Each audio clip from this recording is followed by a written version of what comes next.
우리 하나님 아버지와 주 예수 그리스도로부터 오는 은혜와 평강이 오늘 여러분 모두에게 함께 하시기 바랍니다. 오늘은 2월 10일 목요일입니다. 오늘 하나님이 주시는 말씀은 요한복음 12장 1절부터 11절까지의 말씀으로 같이 은혜를 나누겠습니다. 6월절 엿새 전에 예수께서 베다니에 이르시니 그곳은 예수께서 죽은 자 가운데서 살리신 나사로가 있는 곳이라. 예수님 이제 6월절 엿새 전에 다시 베다니를 방문하십니다. 거기엔 나사로의 집을 방문하기 위함이었습니다. 근데 거기서 예수를 위해서 잔치를 합니다. 당연하지 않겠어요? 예수님이 나사로를 살려주셨으니까 그 누이들이 너무 기뻐서 예수님 오시는 날에 맞춰서 잔치를 준비하고 있었던 겁니다. 마르다는 일을 하고 나사로는 예수와 함께 이렇게 앉아 있었어요. 그러니까 동네 사람들도 많이 왔겠죠.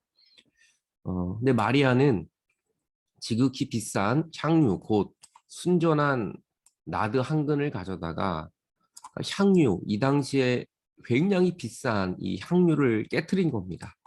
그리고 예수님의 발에 부어요. 그리고 자기 머리털로 그 발을 닦으니 향유 냄새가 온 집에 가득했습니다.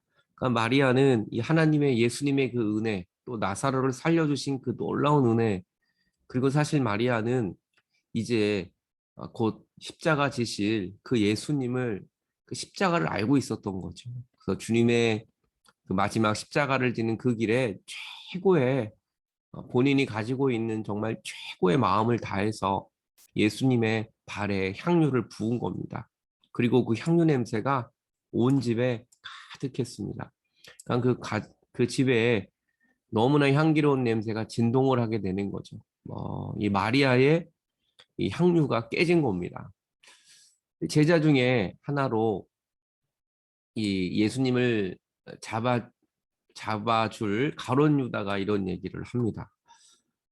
이 향유를 어찌하여 300데나리온에 팔아 가난한 자에게 주지 않느냐? 그러니까 이 마리아가 깨뜨린 향유는 300데나리온이라는 굉장히 비싼 겁니다. 그러니까 이 당시 하루에 품삯이 한 데나리온이니까 300일의 품값 거의 1년치, 1년 연봉을 깬 거예요. 그러니까 300데나리온의 그 비싼 향유를 1년 연봉으로 사야 되는 귀한 향유를 그냥 깨버린 거예요. 예수님 발 앞에. 그러니 굉장히 충격을 받은 거죠, 지금. 가룟 유다는 그걸 보면서 그거 팔아서 가난한 사람에게 주지. 그거를 왜 굳이 1년 연봉을 깨서 예수님 발에 붓느냐. 아깝게. 그렇게 지금 이야기하고 있는 겁니다. 이렇게 말하면 가난한 사람을 생각하는 게 아니라 그는 도둑이었습니다. 가룟 유다는 돈꾀를 맞고 거기 넣은 것을 훔쳐가는, 그러니까 그거를 헌금기에 넣으면 자기가 그걸 이제 가져갈 생각으로 얘기한 것이지 정말 가룟 유다는 가난한 사람을 생각한 게 아니었어요. 하지만 오늘 이 마리아는 정말 예수님만 생각하면서 예수님의 이 죽음, 또 오라버니를 살려주신 은혜, 또 나 같은 죄인을 살리신 그 예수님의 놀라운 사랑에 감격해서 향유를 깨서 예수님의 발에 붓고 온 집안이 그 향유 냄새로 가득했던 것입니다. 이 한 사람의 헌신이, 한 사람의 주님을 향한 사랑이 여러분 놀라운 향기를 나타나게 됩니다. 근데 그런 와중에도 이 도둑 같은 가룟 유다가 같이 있다는 거니까 어디를 가나 여러분 마리아도 있고요. 가룟 유다도 있습니다.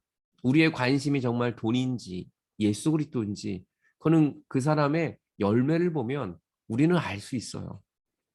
예수님 말씀합니다. 그를 가만두어라.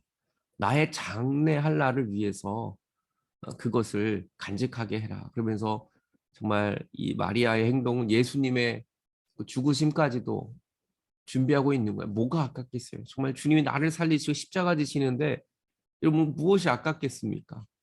가난한 사람들은 항상, 너 마음만 먹으면 주변에 가난한 사람 항상 있어. 그 언제든지 너 도울 수 있는 거야. 그런데 나는 항상 있지 않는다. 이제 십자가를 지고 죽게 되는 것을 예수님이 말씀하고 있는 거죠. 유대인의 큰 무리가 예수께서 여기 계신 것을 알고 찾아옵니다. 그리고 예수만 보기 위함이 아니라 죽은 자 가운데 다시 살아난 나사로도 보려고 왔어요. 왜 나사로까지 보려고 왔을까요? 대사장들이 나사로까지 죽이려고 모의를 한 겁니다. 대제사장들이요.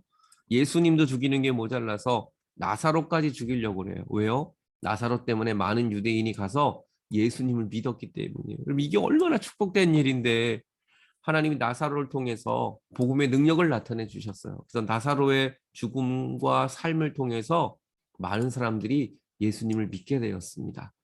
여러분, 하나님은 죽은 사람을 통해서도 일하세요. 우리를 통해서 왜 일하지 못하시겠어요? 오늘 하루도 주님은 우리를 통해 일하길 원합니다. 죽어서 썩은 냄새가 나는 나사로를 통해서도 일하셨습니다. 오늘 그 예수 그리스도께서 저와 여러분을 통해 놀라운 일을 행할 겁니다. 그리고 우리가 세상을 또 물질을 보는 게 아니라 마리아처럼 정말 예수 그리스도만 바라보는 저와 여러분들 되시길 축원합니다. 같이 기도하겠습니다. 하나님 아버지, 어, 예수님을 정말 사랑하는 마리아도 있었고, 돈 생각만 하는 가룟 유다도 있었고, 또 예수님을 어떻게 하면 죽일까 생각하는 대제사장들과 유대인들도 있었습니다. 주님, 오늘 우리가 오직 예수님만 바라보게 하여 주시고, 또 죽은 시체였던 나사로를 통해서도 놀라운 일을 행하시고, 그 죽은 시체를 통해서도 주님은 많은 사람들을 믿게 하셨습니다. 주님, 오늘도 우리를 통해서 놀라운 역사를 나타내 주옵소서. 주님께 쓰임 받는 귀한 도구가 되게 하여 주시옵소서. 예수 그리스도의 이름으로 기도하옵나이다. 아멘. 오늘도 말씀에 동참해 주셔서 감사합니다. 저는 또 내일 뵙도록 하겠습니다.